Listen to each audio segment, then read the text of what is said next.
Selamat pagi, Suster, Bapak Ibu sekalian yang dikasihi dalam Tuhan.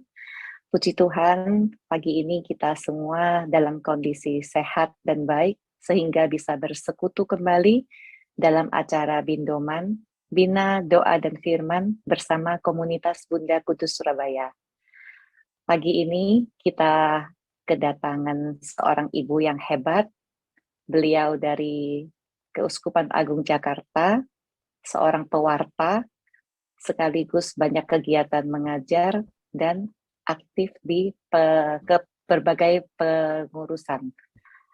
Ibu Maria Regina Ciumena. Selamat pagi, Bu Maria Ciumena. Terima kasih untuk waktunya sudah datang di Bindoman untuk mengajar kita semua. Ya, selamat pagi. Hari ini kita akan mendapatkan tips dari Ibu Ciumena, berbagai macam tips bagaimana hidup dalam bimbingan Allah. Oke, seperti biasanya saya akan mengundang Ibu Ervina untuk menyapa kita semua. Setelah itu kita akan siap masuk ke sesi dengan pujian bersama Samantha. Silakan Bu Ervin. Thank you, Liz. Selamat pagi, Bapak Ibu yang terkasih, dan untuk semua teman-teman, kita kembali lagi di dalam acara Bindoman ini, di dalam Zoom, dan walaupun kita ada offline, tetapi kita tetap akan ada Zoom karena untuk teman-teman yang tidak bisa hadir yang jauh dari Indonesia. Selamat untuk Anda semuanya, apapun yang terjadi dengan Omikron, di dalam Tuhan kita sehat semuanya. Dan saya rasa Ibu Ciumena juga sudah mengenal komunitas Bunda Kudus. Kami adalah ibu-ibu yang ingin menjadikan wanita sebagai tiang doa keluarga, dan juga mengajak para ibu untuk mengenal firman Tuhan melalui persekutuan-persekutuan yang kami adakan. Tetapi kami bersyukur bahwa bapak-bapak juga mendukung, karena ibu-ibu tanpa bapak-bapak rasanya tiangnya kurang kuat ini. Dan nanti Bapak Ibu yang terkasih, kita akan mendapatkan pencerahan dari Ibu Ciumena bagaimana kita hidup di dalam bimbingan Allah. Bayangkan saja kalau kita itu hidup tanpa bimbingan Allah, maka egoisme kita itu makin tinggi, dan kita tentunya masih ingin memimpin secara duniawi, sedangkan secara Kristus adalah bagaimana kita memimpin itu adalah sebagai hamba. Kita menjadi makin kecil, tapi Tuhan Yesus yang makin ditinggikan.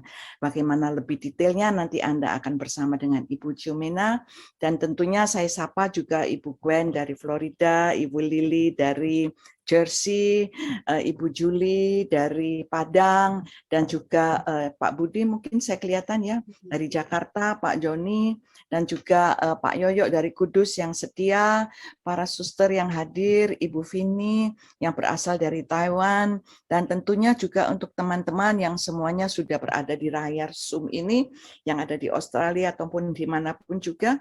Selamat menikmati berkat Tuhan yang luar biasa untuk Anda semuanya.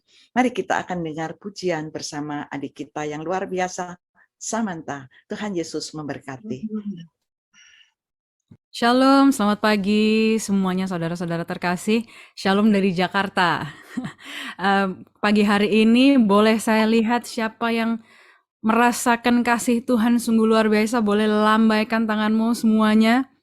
Puji nama Tuhan, di pagi hari ini kita sangat-sangat bersyukur karena Tuhan sudah sekali lagi memberkati kita dengan nafas yang luar biasa, dengan kesehatan yang luar biasa.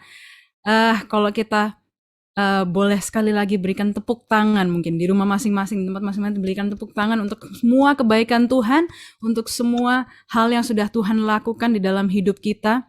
Kita sangat-sangat bersyukur kalau kita selalu dituntun oleh kasih Tuhan. Mari saat ini kita mau satukan hati kita mau bersyukur kepada Tuhan. Kita mau datang ke bait-Nya dengan iman yang sangat teguh, dengan iman yang sangat kuat kepadanya. Kita mau bersyukur, kita mau naikkan pujian kita bersama-sama. Mari kita siapkan hati kita. Mari semuanya katakan, datanglah ke bait-Nya. Datanglah ke bait-Nya dengan hati bersyukur, ke dalam pelatarannya. Dengan apa? Dengan hati bersuka, rasakan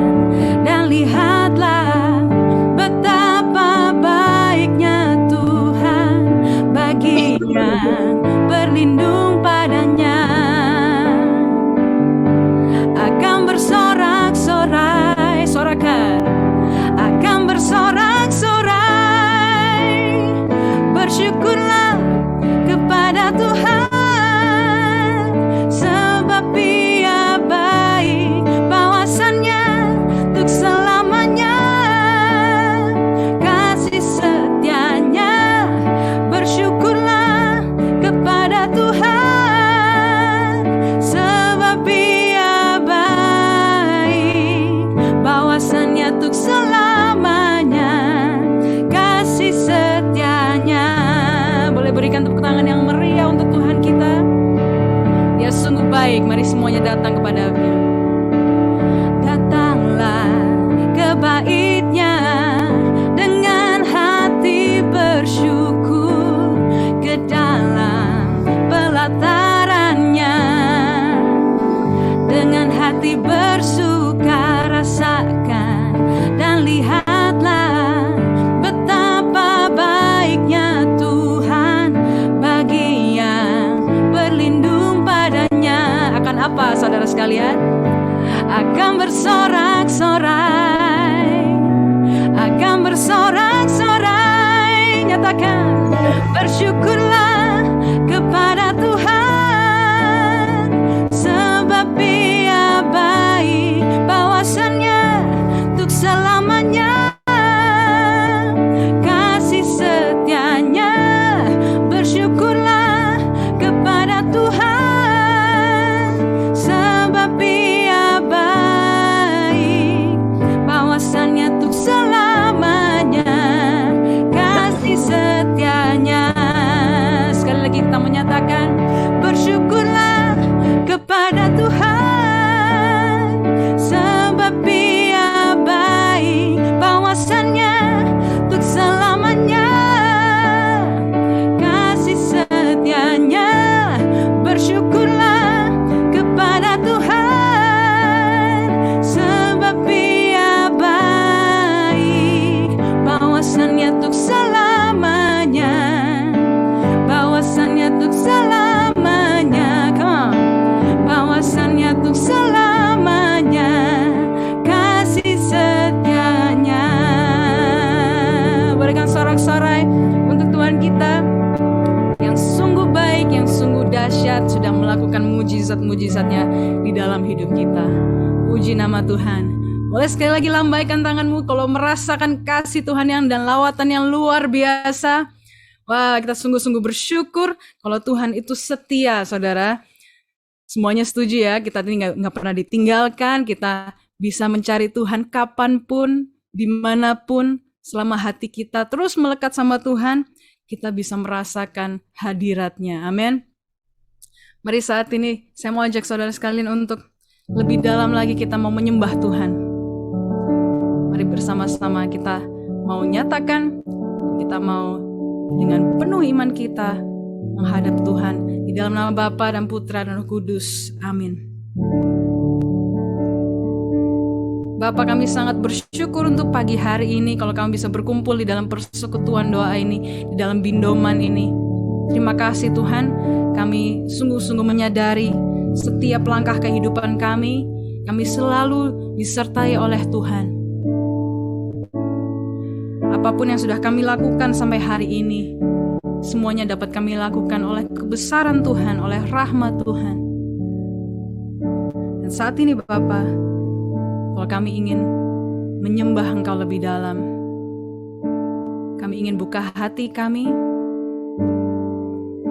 ingin merasakan hadirat Tuhan di dalam setiap hati kami saat ini.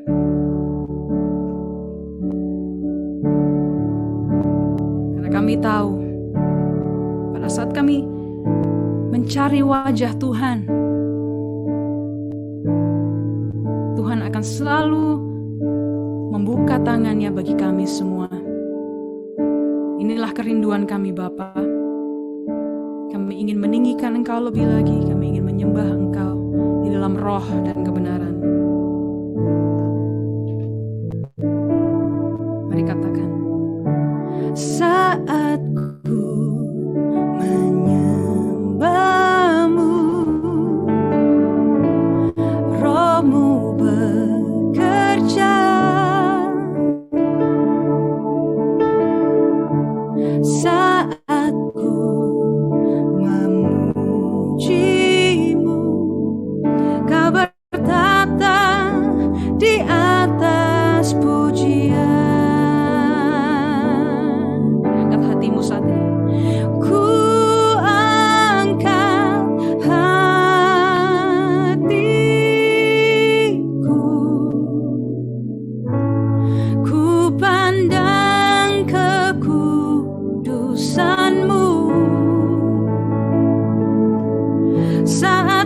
sembah, ku pujimu, ku rasakan kehadiran-Mu Tuhan. Terima kasih Tuhan.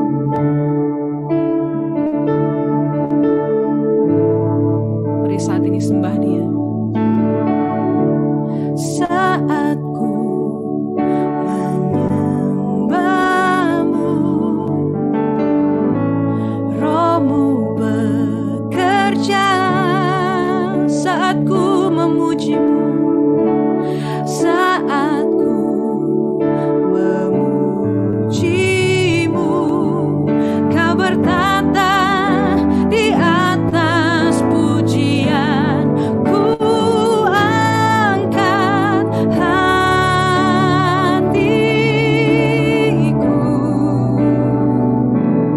ku pandang kekudusan-Mu. Saat ku sembah, saat ku sembah, ku puji-Mu, ku rasakan kehadiran-Mu Tuhan. Ku angkat hatiku, ku pandang kekudusan-Mu. Ini hati kami Tuhan. Saat ku sembah, ku puji-Mu, ku rasakan kehadiran-Mu Tuhan. Ku angkat hatiku,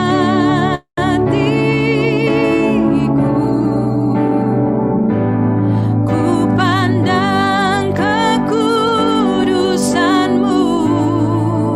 Oh, saat ku sembah, ku puji-Mu, ku rasakan kehadiran-Mu Tuhan. Saat ku sembah, saat ku sembah, ku puji-Mu, ku rasakan kehadiran-Mu Tuhan. Oh, ku rasakan hadirat-Mu mengalir dalam hati kami. Oh Tuhan, ku sembah Kau. Oh, mari sembah Dia dengan segenap hatimu. Oh Tuhan kami, Kau sungguh mulia, Kau sungguh ajaib Tuhan. Ku sembah Kau dalam roh dan kebenaran. Oh, ku cari wajah-Mu Tuhan.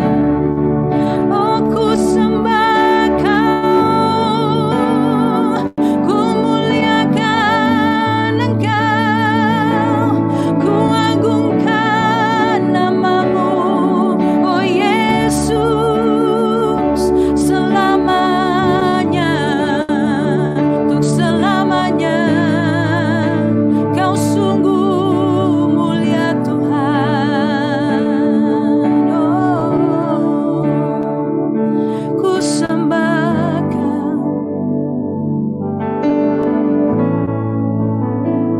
ku muliakan nama-Mu.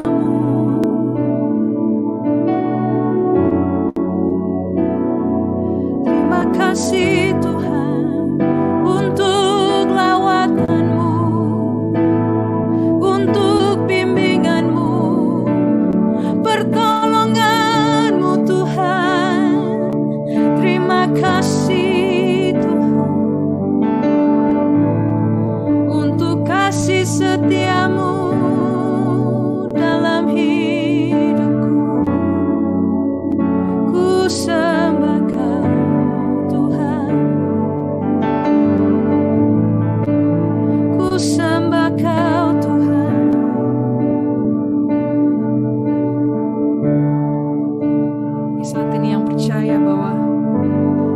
setiap kehidupan kita. Setiap langkah kita dipimpin oleh Tuhan. Setiap hidup kita disertai oleh Tuhan. Karena Tuhan yang punya rencana, karena Tuhan yang sudah menetapkan setiap langkah kehidupan kita. Bagi yang percaya, untuk setiap kasih setia Tuhan, boleh angkat tanganmu saat ini. Kita mau sembah Tuhan, kita mau percaya, kita mau nyatakan dengan segenap iman kita bahwa kita ada di dalam hati Tuhan, kita ada di dalam rancangan Tuhan yang mulia. Mari katakan, ku di tangan-Mu, ku di hati-Mu, di pikiran-Mu, di rencana-Mu, tak pernah ku sendiri. Katakan, ku di tangan-Mu. Setiap hidup kita ada di tangan-Nya. Ku di hati-Mu, di pikiran-Mu Tuhan, di pikiran-Mu, di rencana-Mu, tak pernah ditinggalkan.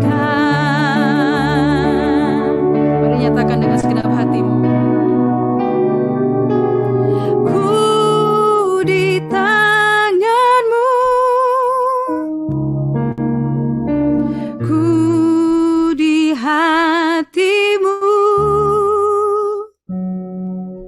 di pikiran-Mu, di rencana-Mu, tak pernah ku sendiri.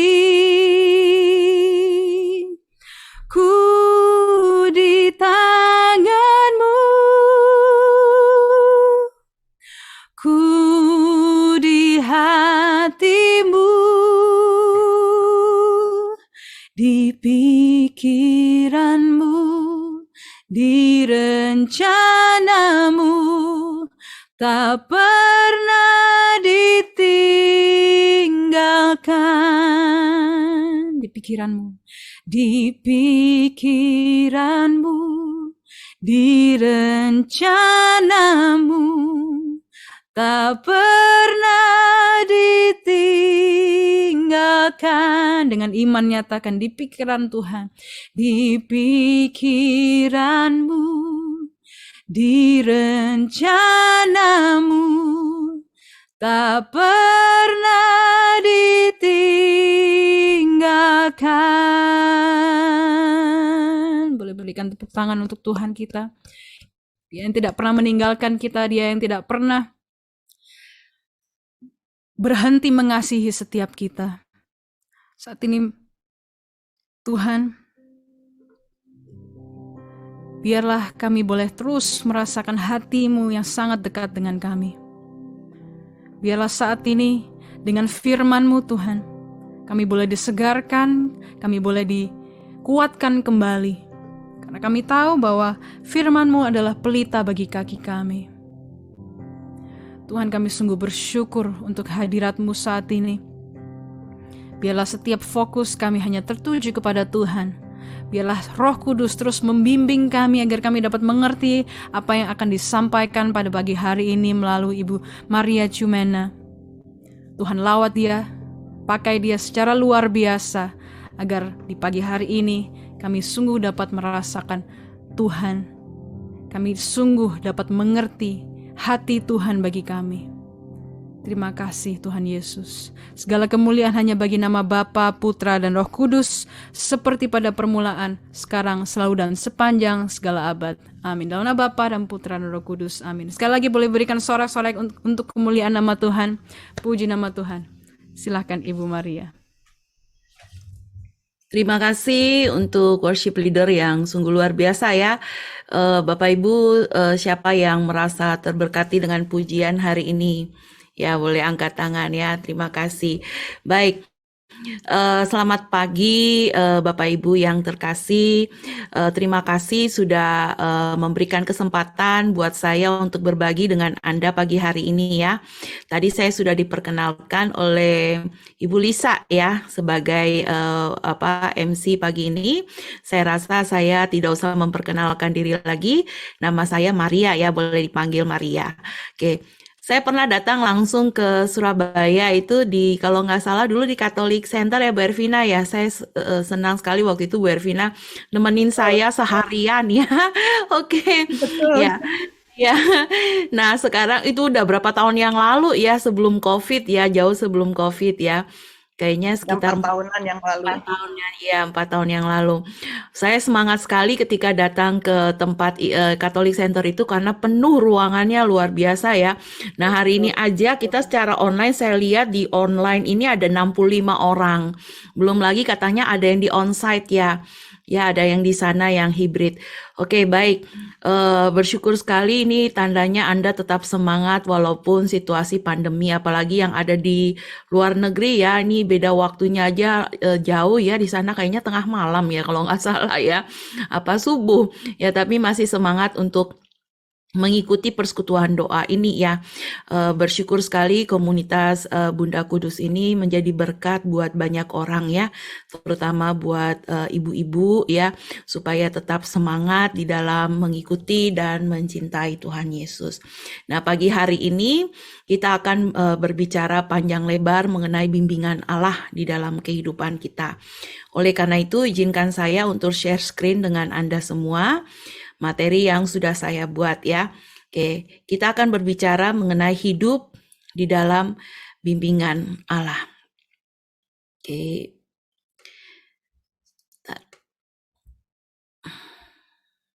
Ya. Nah, sebentar ya, ini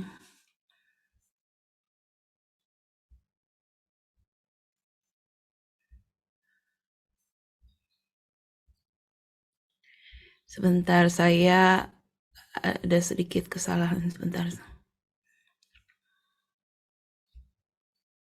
Ya. Ya. Nah, yang pertama saya mengajak Anda untuk melihat apa itu bimbingan Allah. Bimbingan Allah di dalam firman-Nya itu kita bisa lihat di dalam Mazmur 32 ayat 8. Di situ dikatakan bahwa Aku ini adalah Allah, hendak mengajar dan menunjukkan kepadamu. Mu ini adalah kita ya.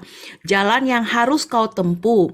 Aku hendak memberi nasihat, mataku tertuju kepadamu. Jadi bimbingan Allah ini apa? Ini adalah satu petunjuk atau arahan atau ajaran dari Allah sendiri kepada kita sehingga kita tahu apa yang harus kita lakukan di dalam kehidupan kita, tentunya sesuai dengan apa yang Allah mau, dan kita percaya bahwa apa yang kita lakukan di dalam hidup kita sesuai dengan kehendak Allah itu akan mendatangkan kebaikan bagi kita. Mengapa demikian? Karena ingat, mata Allah tertuju kepada kita. Ya, dia sungguh mau menyatakan segala sesuatu yang terbaik bagi kita. Yohanes 10 ayat 10b mengatakan, Aku datang supaya kamu mempunyai hidup dan mempunyai hidup di dalam kelimpahan. Nah, itu yang Allah kehendaki bagi kita. Sehingga yang dimaksudkan dengan bimbingan Allah itu artinya kita mau mendengarkan suara Tuhan, mengetahui apa yang menjadi kerinduan hatinya, keinginannya untuk kita lakukan di dalam hidup kita sehingga hidup kita ini menjadi seimbang, hidup kita ini menjadi bahagia, hidup kita menjadi sejahtera. Nah, oleh karena itu orang yang menerima bimbingan Allah, yang pertama dia harus rindu. Dalam hatinya dia punya kerinduan untuk melakukan kehendak Allah. Artinya tidak bersifat egosentris. Mau keinginannya dijalankan, mau apa yang dia keinginkan itu yang dilakukan. Tidak. Yang di sini adalah kita rindu untuk melakukan kehendak Allah. Kalau rindu untuk melakukan kehendak Allah, artinya Allah yang menjadi utama di dalam hidup kita. Selanjutnya baru apa yang kita mau ya. Nah, sehingga kalau sesuatu itu terjadi dalam hidup kita tidak sesuai dengan keinginan kita, tapi itu adalah keinginan Allah, itu adalah bimbingan Allah, maka kita akan tetap bersyukur menerima keadaan itu. Nah, ini yang dimaksud. Yang kedua adalah menerima bimbingan Allah, itu artinya kita mau meninggalkan jalan atau cara hidup kita yang salah, ya, yang tidak berkenan di hadapan Allah, sehingga kita sungguh-sungguh mau punya kerinduan untuk mengejar kekudusan di dalam hidup kita. Mengejar kekudusan itu artinya hidup benar di hadapan Allah, punya relasi yang baik dengan Allah, dan juga punya relasi yang baik dengan sesama.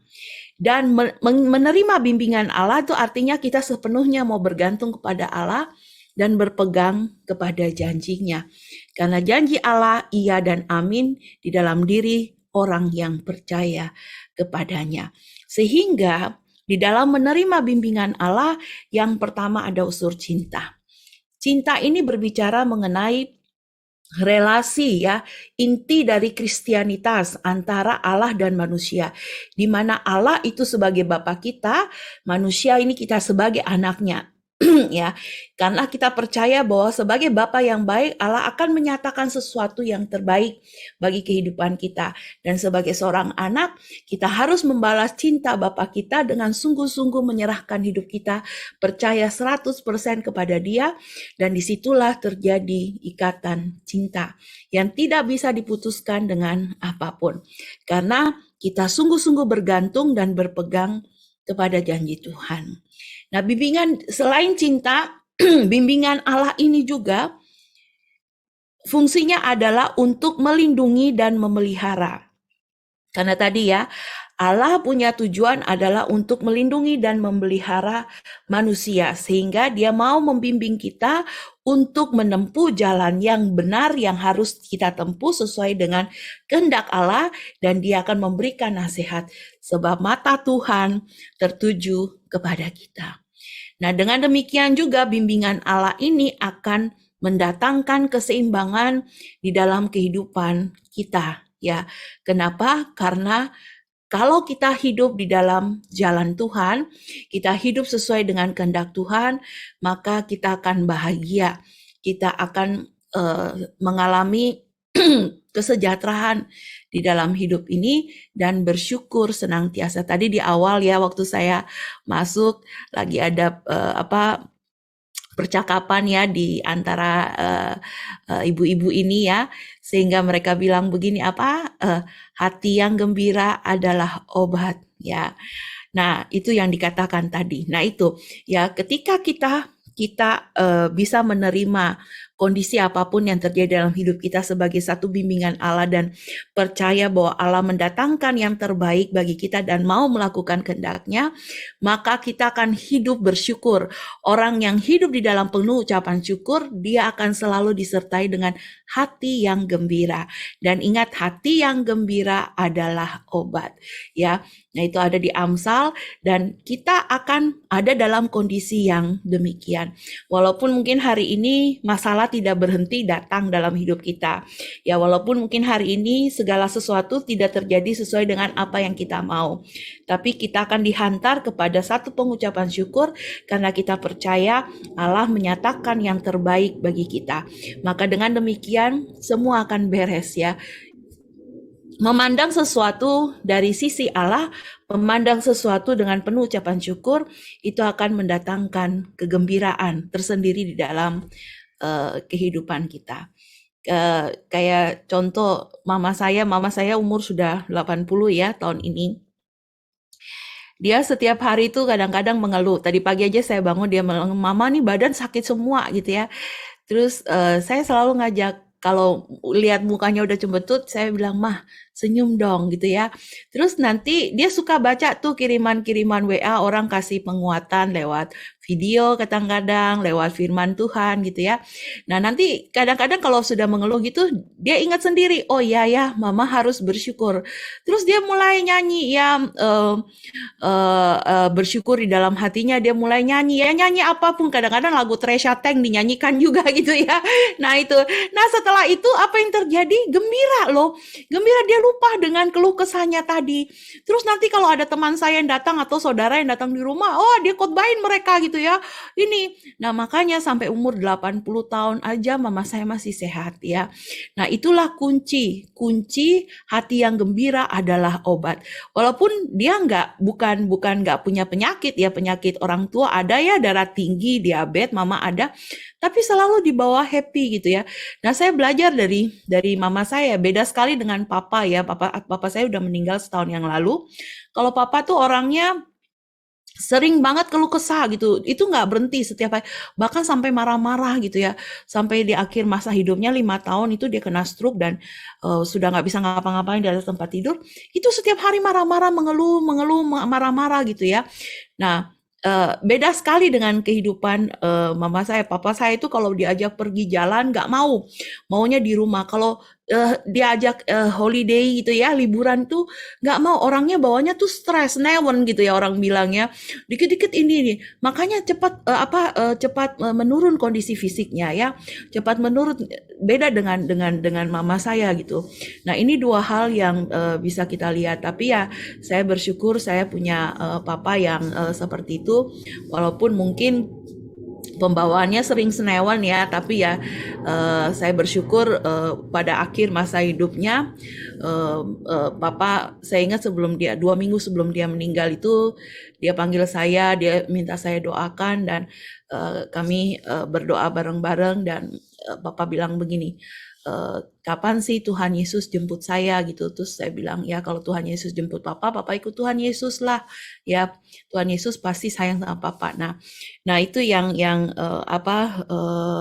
saya bersyukur di akhir masa hidupnya dia masih punya iman kepada Allah. Tapi ya itu perbedaannya ya, kalau papa itu senewan ya, kalau mama itu lebih happy orangnya, sehingga kita bisa lihat perbedaannya. Mama hidup lebih enjoy ya dibandingkan dengan papa saya. Nah, ini kuncinya ya, hati yang gembira itu adalah obat.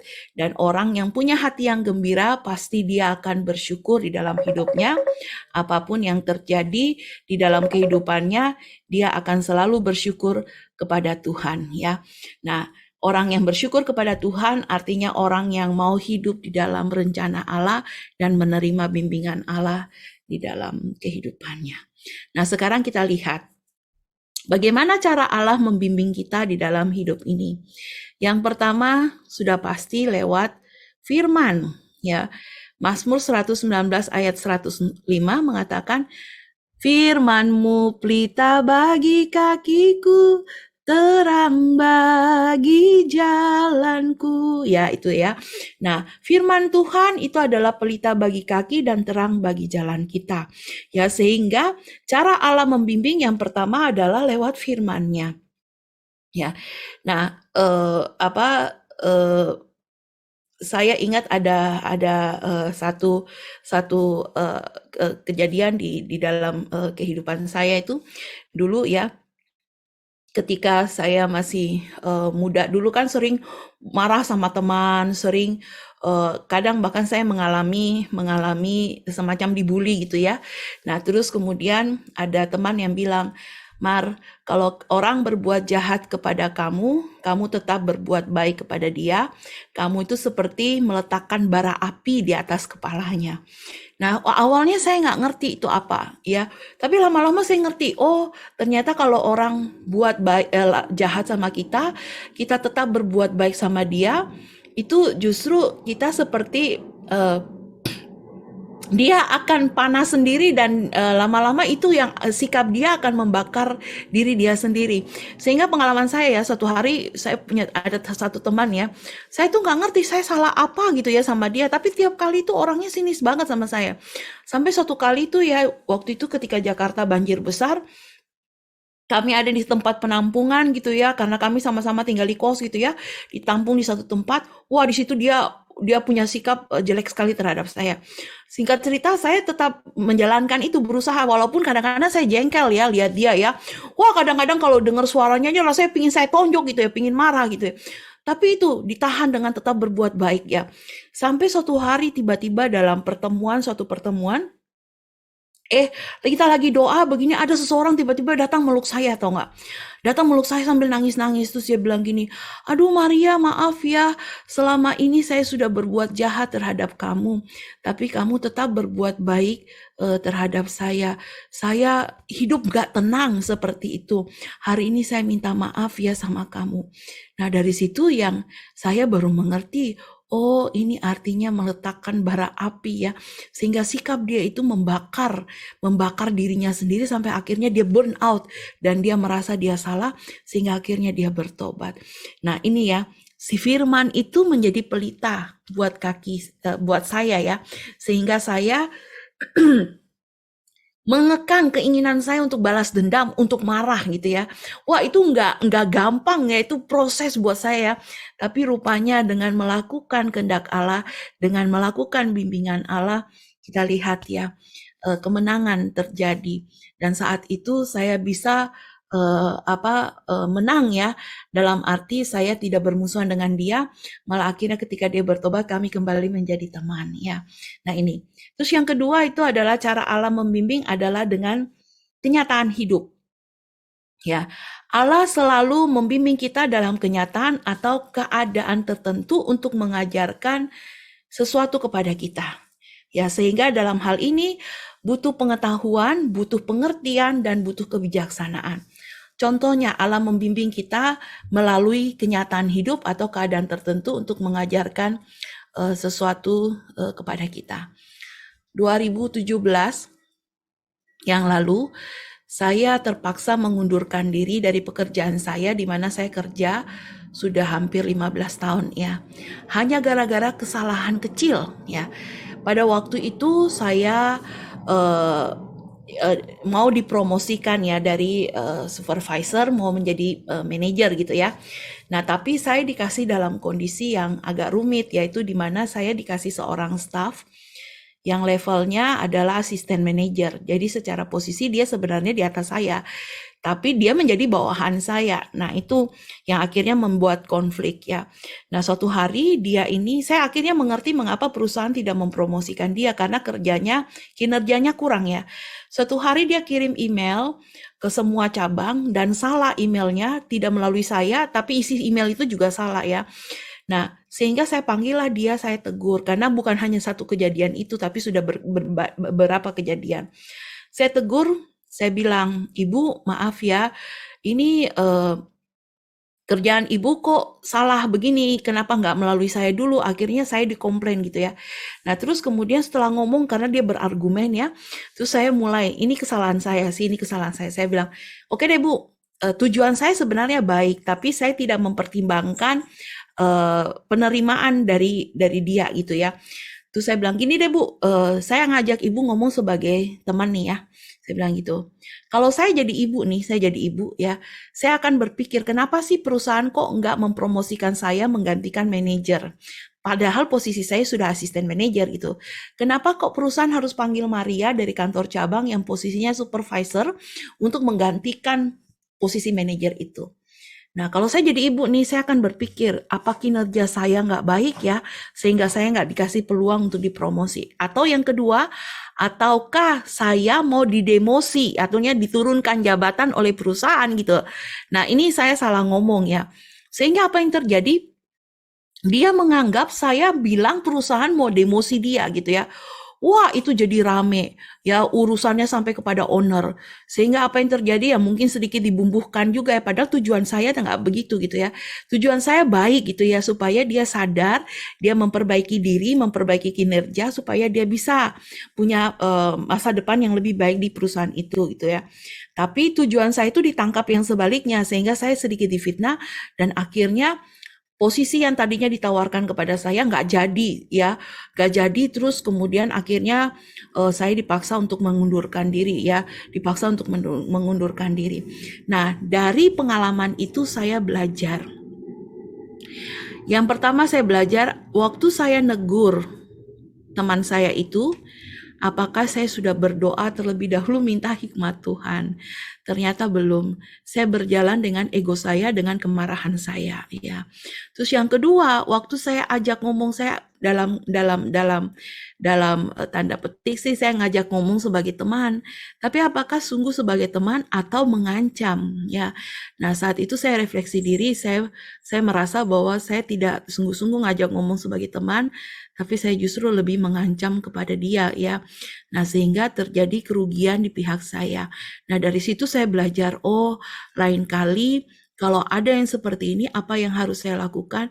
Saya harus memurnikan dulu hati saya dari kemarahan, harus dulu memurnikan hati saya dari kemarahan dan ancaman, baru saya bisa ajak ngomong orang baik-baik. Kadang-kadang kalau kita berjalan dengan ego kita, kayak tadi saya itu berjalan dengan ego saya, hasilnya tidak akan maksimal, justru malah akan sebaliknya ya, mengacaukan hidup kita ya. Nah, cara Allah membimbing yang ketiga itu adalah melalui Roh Kudus. Yesaya 52 ayat 6 mengatakan, sebab itu umatku akan mengenal namaku dan pada waktu itu mereka akan mengerti bahwa akulah dia yang berbicara. Ya, cara Allah membimbing kita di dalam roh ya.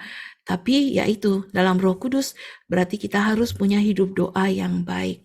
Nah, terakhir cara Allah membimbing adalah lewat pertimbangan yang lain. Bisa lewat peneguhan profetis atau lewat nasihat. Nah, lewat peneguhan profetis ini adalah melalui karunia nubuat ya, atau sabda pengetahuan dari orang lain kepada kita ya, atau juga bisa dengan nasihat ya. Nah, contohnya kayak peneguhan profetis, saya pernah mengalami gini. Ada teman persekutuan doa ya, mereka pacaran ya. Terus kemudian ini namanya masih anak muda ya. Suatu hari dalam doa, Tuhan meminta saya untuk kamu tegurlah teman kamu itu. Dalam doa nih ya, tegur teman kamu itu karena pacarannya udah kelewatan. Wah, saya nego dengan Tuhan. Saya bilang, Tuhan enggak lah, enggak mau lah, itu terlalu pribadi, Saya enggak mau campur urusan privasi orang lain. Wah, itu saya nego sama Tuhan. Setiap hari hati saya itu enggak tenang gitu ya.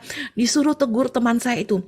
Terus sampai saya diemin sampai 2 minggu kemudian, datang teman saya yang lain ke saya.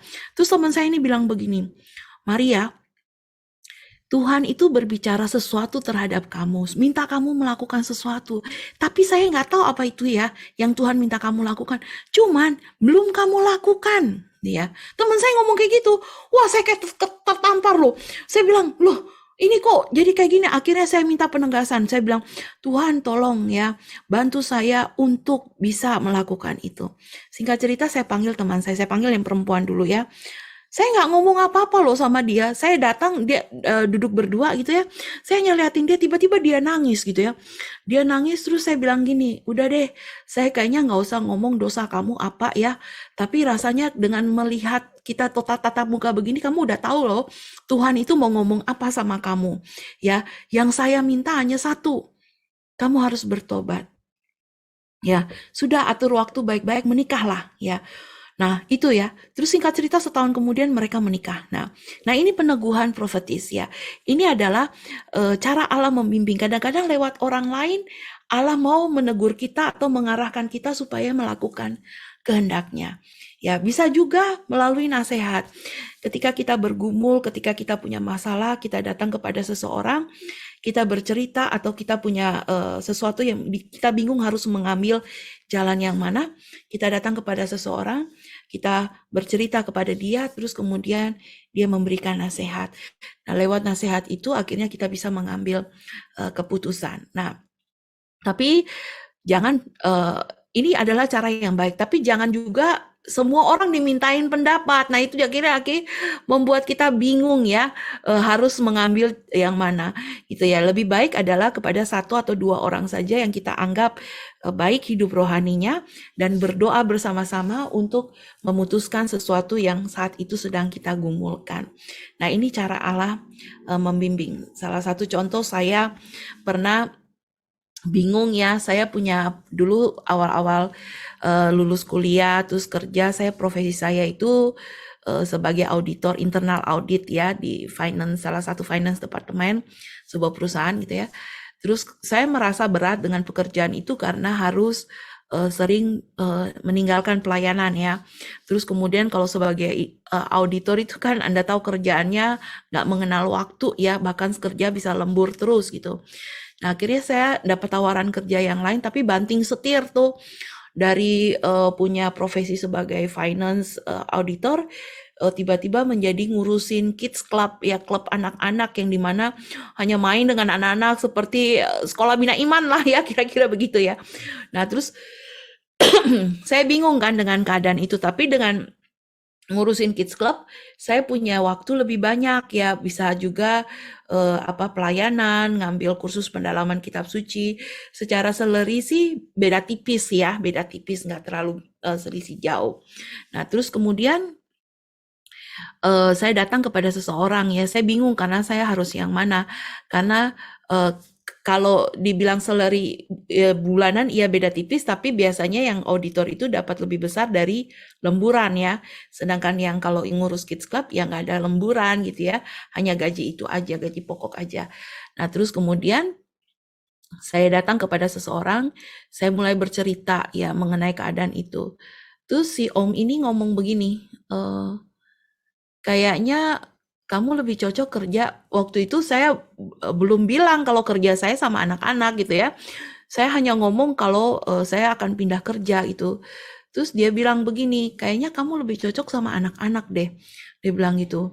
Nah waktu itu saya kaget ya. Terus Om kan saya belum ngomong kalau saya kerjanya sama anak-anak. Terus saya bilang, iya Om merasa itu aja gitu ya. Coba deh kamu jalanin dulu ya. Kita lihat gimana ya, kan bisa lamar juga kerja di tempat lain. Soalnya kalau sebagai posisi auditor ini kelihatannya kamu stres ya, dia bilang gitu. Nah itu si Om ini memang pendamping rohani ya. Terus kemudian saya mulai jalanin. Dan Anda tahu bahwa ternyata apa yang saya jalani itu betul ya. 10 tahun loh saya kerja di tempat itu ya. Dan saya merasa happy ya. Saya merasa happy. Saya bisa pelayanan. Saya bisa mengambil pendalaman kitab suci dan lain-lain. Saya bertumbuh banyak di tempat itu. Dan memang saya merasa bahwa tempat saya adalah bersama dengan anak-anak. Ya, dan walaupun secara salary saya merasa lebih kurang sedikit ya, tapi enggak membuat hidup saya lebih bahagia tuh ya. Nah itu cara Allah membimbing.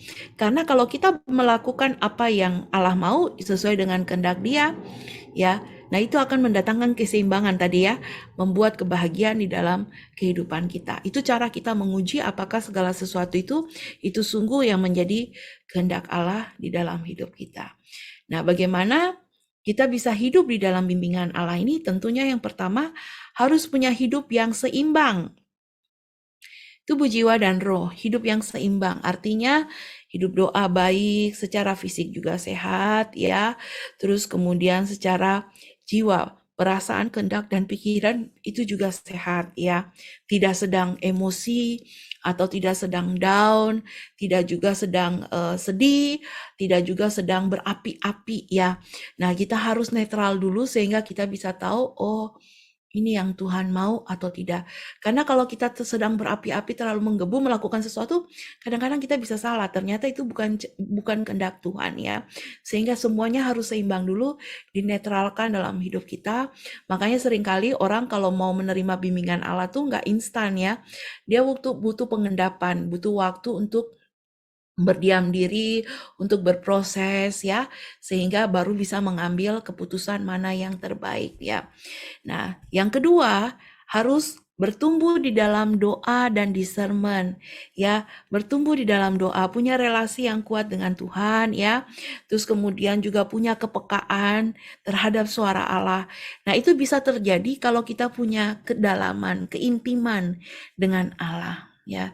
Terus motivasi juga harus benar ya, motivasi tidak merugikan orang lain atau tidak memuaskan hasrat diri sendiri, rakus gitu ya, atau tamak. Nah itu pasti gak akan baik gitu ya. Terus nah ini bersekutu dengan orang bijak, dalam arti punya komunitas Kristiani ya, seperti Bunda Mulia ini ya teman-teman, rohani yang akan bisa membantu kita untuk mendengarkan mana sih yang Allah mau, membimbing kita ya melalui nasihat atau peneguhan profetis tadi. Terus kemudian harus terbuka terhadap pengajaran ya. terhadap pengajaran, ya bisa juga melalui firman Tuhan, tradisi suci ya, tiga pilar sumber iman kita sebagai orang Katolik itu sabda Allah, tradisi suci, dan magisterium, kuasa mengajar gereja ya. Nah ini terbuka terhadap semua itu, sehingga kita tahu, oh dengan demikian itulah cara Allah membimbing kita ya. Terus kemudian juga ingat bahwa doa adalah unsur pokok yang harus ada di dalam memperoleh bimbingan Allah.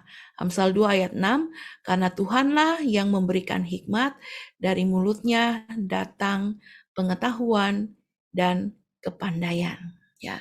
Nah ini yang paling penting, sehingga kita tahu bahwa ini yang Allah mau atau tidak itu dari doa ya.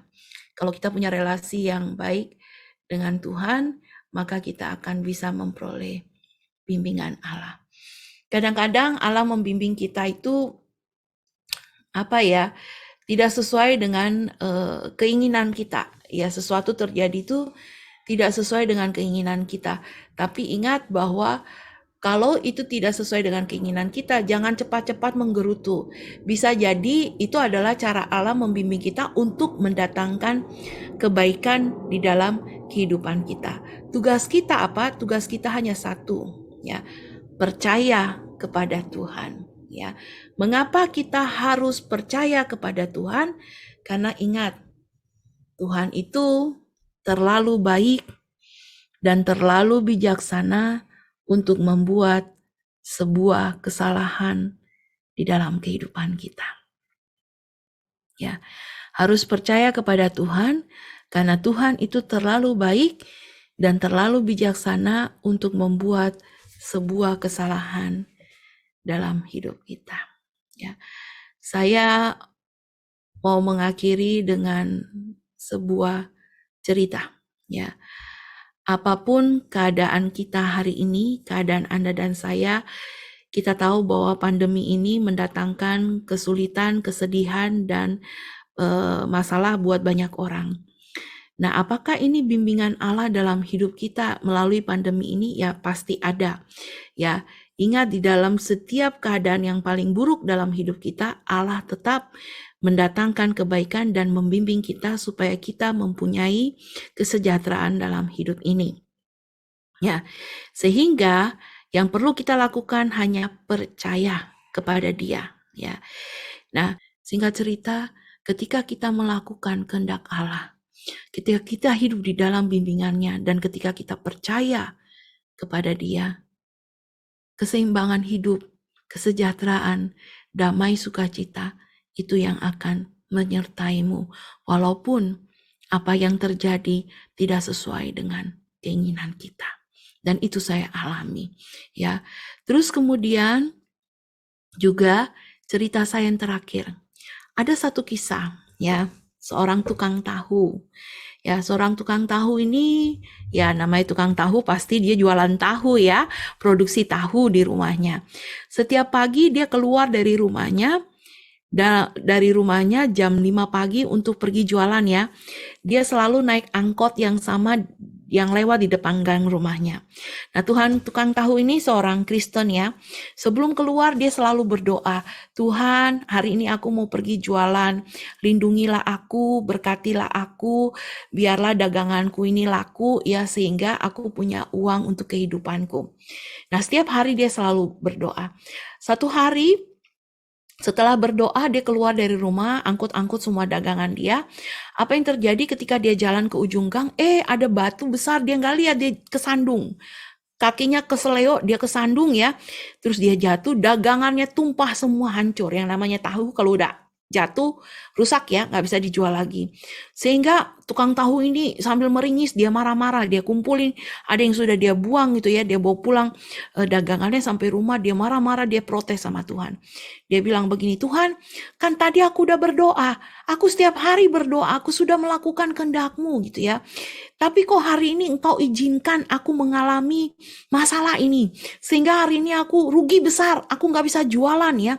Bagaimana ini Tuhan? Katanya kamu melindungi, katanya kamu memberikan kedamaian, karena katanya kamu memelihara saya, tapi kok hari ini semuanya terjadi seperti ini. Lagi tengah-tengah menggerutu sama Tuhan seperti itu, tiba-tiba pintu rumahnya ada yang gedor ya, dengan kepanikan. Pak, gitu ya. Terus kemudian si tukang tahu ini lari ke pintu, buka pintu, karena itu orang heboh sekali ngedor pintu ya. Terus dia bilang, oh ternyata ibu tetangga. Ada apa sih Bu? Dia bilang gitu ya. Ini masih subuh pagi-pagi kamu datang ke rumah orang sambil gedor-gedor kayak orang kemalingan gitu ya. Terus si ibu bilang gini, si ibu tetangga ini orang Kristen juga rupanya, dia bilang gini, aduh Pak, puji Tuhan ya, kamu ada di rumah gitu ya, puji Tuhan. Terus kemudian si tukang tahu bilang ini, apaan sih Bu, orang saya ngalamin masalah tadi itu, dagangan saya hancur, saya nggak bisa jualan hari ini. Itu ibu tetangga bilang gini, lu harusnya bersyukur Pak, gitu ya. Itu angkot yang tiap hari kamu naik ke pasar, kecelakaan. Sebelum saya tahu siapa yang mati di dalam mobil itu, saya datang dulu ke rumah kamu. Ya, ternyata kamu ada di rumah dan kamu baik-baik aja. Mendengar itu, si tukang tahu langsung stop dari semua keluh kesahnya. Dia langsung kaget, dia berlutut, dia berdoa. Dia menangis sejadi-jadinya, dia bilang, Tuhan, ampunilah aku tidak mengerti kehendak-Mu, aku tidak tahu caramu untuk menolong ya, sehingga pagi ini aku sudah marah-marah terlebih dahulu, tapi rupanya lewat kesandung dan keseleo itu Engkau melindungi aku dari kematian ya. Nah, ini cara Allah menolong, membimbing si tukang tahu itu, sehingga dengan demikian kalau kita mau hidup dalam bimbingan Allah, ingat, bukan sesuai dengan kehendak kita yang terjadi. Mungkin kadang-kadang kita melihat peristiwa itu sebagai sesuatu yang tidak menguntungkan bagi kita. Tapi itulah kehendak Tuhan untuk memberikan yang terbaik bagi Anda dan saya. Sehingga kita perlu peka untuk mendengarkan apa yang Tuhan mau dan belajar bersyukur terhadap segala sesuatu yang terjadi di dalam kehidupan kita. Amin. Bapak Ibu yang terkasih, mari saat ini saya mengajak Anda, kita berdoa sejenak.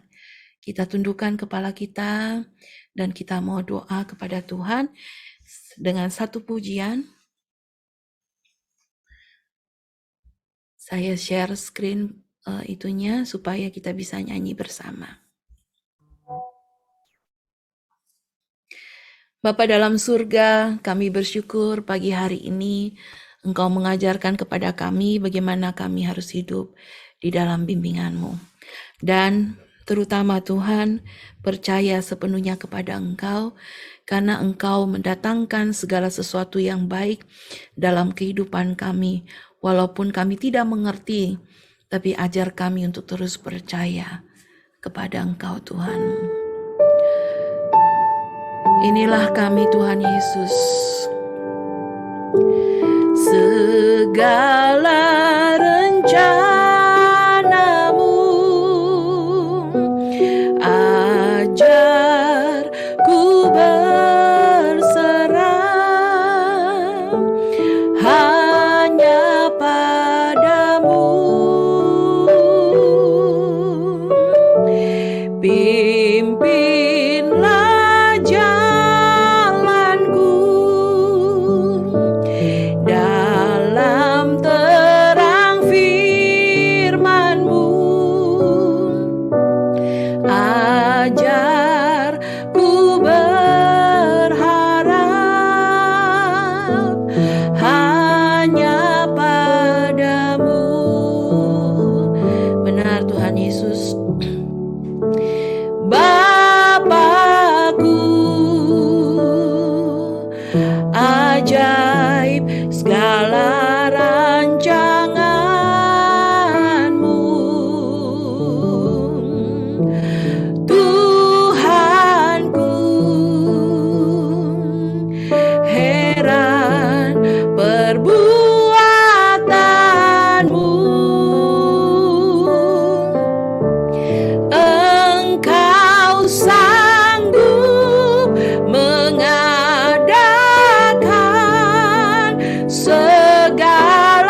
Bapakku, ajaib segala rancanganmu, Bapakku. Ajaib segala rancanganmu,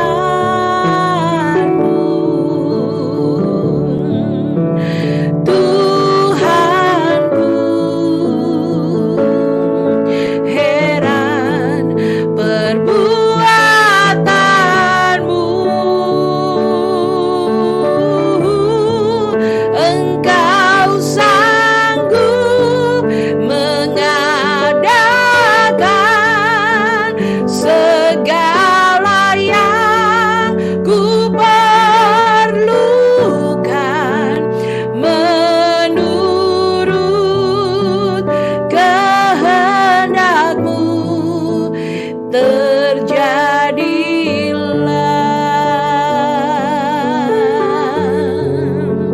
Benar Tuhan Yesus, menurut kehendak-Mu terjadilah di dalam kehidupan kami. Karena kami sungguh rindu Tuhan melakukan firman-Mu di dalam hidup kami, dan kami sungguh rindu untuk melakukan kehendak-Mu di dalam hidup kami. Ini hati kami Tuhan, ini hidup kami yang saat ini kami persembahkan kepadamu. Terima kasih Tuhan Yesus, biarlah firman-Mu ini jatuh di atas tanah yang subur, bertumbuh, berakar, bertumbuh, dan menghasilkan buah yang berlimpah di dalam kehidupan kami. Terima kasih Tuhan, kemuliaan kepada Bapa dan Putra dan Roh Kudus, seperti pada permulaan, sekarang, selalu, dan sepanjang segala abad. Amin. Terima kasih Ibu Maria, terima kasih, luar biasa sekali kesaksian hidupnya. Ya. Saya bisa merasakan, mungkin dari teman-teman di sini ada yang mengalami hidup di dalam titik nol. Di dalam titik nol itu bedanya kalau kita anak-anak Tuhan. Kita akan ingat akan firman Tuhan. Sehingga kalau mungkin yang tidak kuat, ada orang yang mengalami pencobaan yang luar biasa di dalam hidupnya. Mereka tidak mencari Tuhan. Mereka menyelesaikannya dengan cara sendiri, atau bahkan ada yang mungkin bunuh diri dan sebagainya. Tetapi sebagai anak-anak Tuhan, kita dikembalikan. Itulah gunanya kita ikut di dalam persekutuan, kita ikut itu membaca kitab suci, sehingga firman Tuhan itu akan bisa mengingatkan kita satu persatu di saat kita memerlukan. Di saat kita sungguh sangat berada di dalam titik rendah. Dan satu hal, Tuhan pasti akan pulihkan. Dan Ibu Maria, kami juga doakan, pasti Tuhan akan pakai Anda dengan cara yang luar biasa sekali. Dan makin dipakai oleh Tuhan. Itulah. Amin, terima kasih Bu Ervina. Ya. Amin, sama-sama. Ya, Tuhan memberkati Ibu Maria. Ya. Amin. Kami kembalikan kepada host kami, Lisa. Thank you. Terima kasih Bu Maria, sungguh memberkati kita semua, tips-tips dan kisah pribadinya yang walaupun up and down tapi selalu tetap fokus dan berjalan bersama dalam bimbingan Allah. Bapak Ibu yang terkasih, marilah kita dengarkan beberapa pengumuman untuk minggu ini dan minggu depan. Yang akan dibawakan oleh Ibu Mini. Silakan Bu Mini. Terima kasih Bu Lisa. Selamat siang Ibu Maria Ciumena, Suster, Bapak Ibu sekalian, Saudara sekalian yang terkasih dalam Yesus Kristus. Saya akan membacakan pengumuman untuk acara komunitas Bunda Kudus dalam pekan ini. Yang pertama, Bindoman Selasa depan 19 Juli 2022, pukul 10 waktu Indonesia bagian Barat, kita akan dilayani oleh Ibu Francisca Christina Arifin, yang sering dikenal dengan sebutan Bu Sika Arifin. Seorang pewarta awam dari Jakarta yang pada usia 10 tahun pernah divonis mati oleh dokter. Tema yang Bu Sika bawakan adalah doa yang penuh kuasa. Kursus Alkitab Dei Verbum diselenggarakan pada hari Kamis 14 Juli 2022 pukul 10 bersama Bapak Paskalis Edwin dengan materi pengajaran pengantar umum surat-surat Rasul Paulus. Yang ketiga, Bapak Ibu yang ingin mendengarkan ulang acara Bindoman dapat mengunjungi kami di channel YouTube kami, Bunda Kudus. Atau juga informasi-informasi lain tentang kegiatan Bunda Kudus yang Bapak Ibu butuhkan dapat dilihat di medsos kami di Facebook, Instagram, dan Telegram dengan nama Bunda Kudus. Yang keempat, latihan Kur Bunda Kudus diadakan setiap hari Senin dan Kamis jam 11 sampai jam 13 waktu Indonesia bagian Barat. Bila ibu-ibu atau saudara-saudari sekalian yang ingin bergabung dalam pelayanan Kur Bunda Kudus, bisa menghubungi Ibu Lili dengan nomor telepon 081 756668. Maaf sekali, hanya ibu-ibu dan saudara-saudari saja, jadi tidak termasuk yang Bapak ya. Bapak Ibu yang membutuhkan informasi lebih lanjut tentang kegiatan Bunda Kudus dapat menghubungi Sekretariat Bunda Kudus melalui WA 08 57 84 64 95 21. Saya ulang, 08 57 84 68 95 21. Yang keenam, Bapak Ibu yang tergerak untuk mendukung pelayanan kami di Bindoman dapat menyalurkan persembahan kasih dengan mentransfer ke rekening BCA nomor 464 567 5674. Saya ulangi, BCA 464 567 5674 atas nama Ibu Erni Istiawan atau Setiawati Mulyo. Terima kasih atas dukungan Bapak Ibu semuanya. Yang ketujuh, kami Bunda Kudus membantu penjualan barang-barang rohani dari Pater Robi Wowor, di mana dana yang diperoleh akan dipergunakan untuk pemeliharaan Tanah Suci Holy Land. Bagi Bapak Ibu yang ingin membantu pelayanan Pater Robi, silahkan memesan barang-barang tersebut melalui Ibu Agnes dengan nomor WA yang tertera di layar. Terima kasih atas partisipasi Bapak Ibu semuanya. Salam sehat selalu dari kami Komunitas Bunda Kudus Surabaya. Tuhan memberkati kita semua. Amin. Amin. Terima kasih Bu Mini. Terima kasih Suster, Bapak Ibu sekalian yang sudah bergabung dalam persekutuan hari ini. Mari kita akhiri pertemuan kita hari ini dengan pujian penutup. Baik, terima kasih semuanya untuk persekutuan kita siang hari ini. Mari kita sekali lagi kita naikkan dan muliakan nama Tuhan dengan segenap hati kita. Katakan, mulialah namamu Tuhan, dan ajaib jalanmu, pimpin kami di setiap waktu. Besar setiamu Tuhan, besar setiamu Tuhan, agunglah karyamu, Yesus kami bersyukur padamu. Sekali lagi nyatakan, mulialah namamu.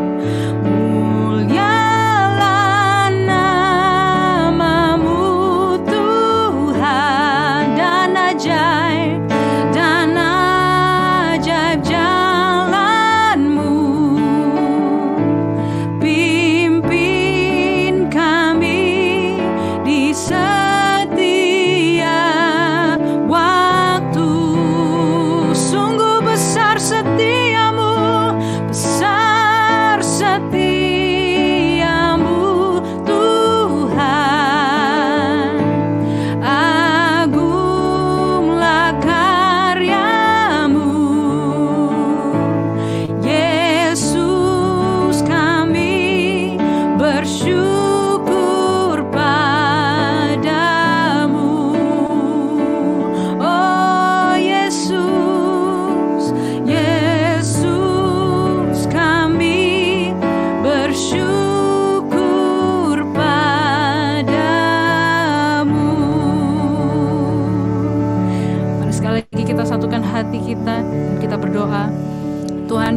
kami sungguh bersyukur untuk siang hari ini. Engkau telah mengumpulkan kami di tempat ini. Dimanapun kami berada, Engkau telah menyatukan roh kami. Sungguh terima kasih Tuhan untuk firman-Mu melalui Ibu Maria Ciumena, dan untuk setiap panitia yang sudah mengadakan bindoman siang hari ini. Kiranya Engkau terus memberkati mereka semua Tuhan. Engkau terus bimbing setiap hidup mereka, pelayanan mereka, biarlah selalu diberkati oleh Tuhan. Dan bagi kami semua di sini Tuhan Yesus, kami tahu bahwa setiap langkah kehidupan kami akan terus dibimbing oleh Tuhan, dan biarlah kasih-Mu yang sudah kami rasakan siang hari ini boleh kami salurkan bagi setiap orang yang akan kami ketemui dimanapun kami berada. Segala kemuliaan hanya bagi nama Bapa, Putra, dan Roh Kudus, seperti pada permulaan, sekarang, selalu, dan sepanjang segala abad. Amin. Di dalam nama Bapa dan Putra dan Roh Kudus. Amin. Puji nama Tuhan. Terima kasih semuanya. Terima kasih. Terima kasih semuanya. Terima kasih semuanya. Terima kasih Bu Ciumena.